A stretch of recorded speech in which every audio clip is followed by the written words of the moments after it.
Paz e bênção, irmãos. Vou ler aqui em 1 Tessalonicenses, capítulo 5, 16 a 22. Alegrai-vos sempre, orai sem cessar, sede gratos por todas as coisas, pois essa é a vontade de Deus em Cristo Jesus para convosco.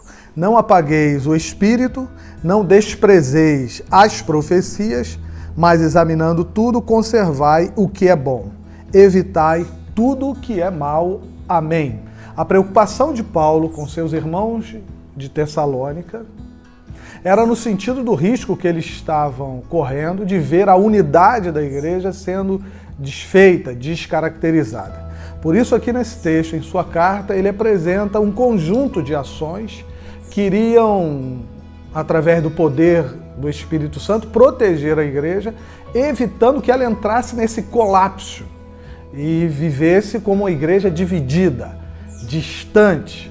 Então o apóstolo Paulo apresenta esse conjunto de ações, por exemplo, alegrai-vos sempre, orai sem cessar e em tudo agradeçam a Deus.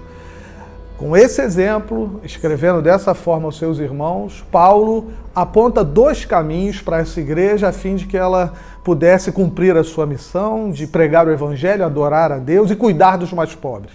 Paulo achava extremamente necessário que a igreja tivesse bom senso para discernir entre aquilo que vinha de Deus e entre aquilo que vinha de homens carnais que só tinham o propósito de usurpar, de explorar o rebanho de Deus. A igreja precisava se concentrar, então, em ter bom senso para discernir qual era a vontade de Deus na sua vida, a fim de que não se afastasse do propósito de ser uma igreja que fizesse a vontade de Deus. O apóstolo Paulo, ao apresentar este conjunto de atitudes, ele, num segundo caminho, ele mostra para a igreja que era necessário que a igreja buscasse a direção do Espírito Santo acerca das decisões que ela tomava da sua vida diária diante da vontade de Deus, para que ela continuasse caminhando, pregando esse evangelho, alcançando os mais pobres e adorando ao Senhor. A igreja precisava buscar a direção do Espírito Santo para, naquele tempo onde ela estava vivendo, ela pudesse ser uma igreja eficaz, ela pudesse ser uma igreja relevante naquela época. Bem, isso tem tudo a ver com a gente nesses dois caminhos que o apóstolo Paulo aponta.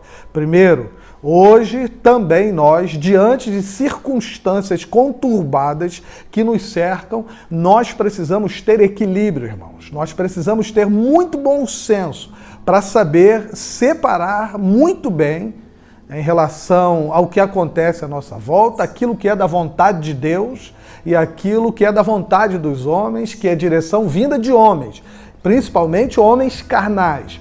Homens que não têm vínculo com a fé e nem se colocam à disposição de Deus para serem instrumentos de manifestação da vontade de Deus. Portanto, muito cuidado com as vozes que nós ouvimos hoje em dia no entorno da igreja, porque nem todas essas vozes representam a voz do nosso querido pastor, que é Jesus Cristo.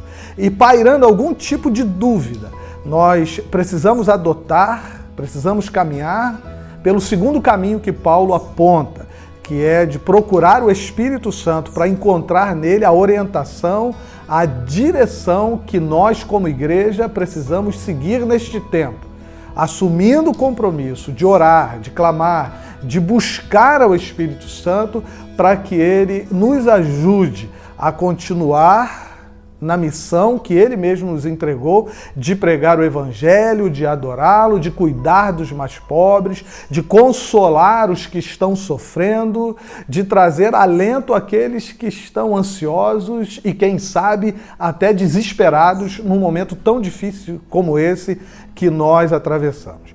Confiando no Espírito Santo, entregando a ele a direção da nossa vida, certamente nós estaremos sendo envolvidos pela sua fidelidade, pelo cumprimento das suas promessas e sabendo que ele vai nos conduzir neste momento, nos sustentando, nos guardando, nos protegendo, para que sejamos a igreja que ele deseja nesse tempo, a igreja profética, que não abre mão de pregar a palavra de Deus, a igreja que abriga, a igreja que acolhe, a igreja que abraça, demonstrando que essa é a vontade de Deus, que sejamos neste tempo uma igreja operosa, fazendo a vontade de Deus diante do mundo e levando a este mundo a palavra do Senhor, que consola, que salva e que transforma. Que assim seja a nossa vida diante do Espírito Santo, diante de Deus, diante dos homens,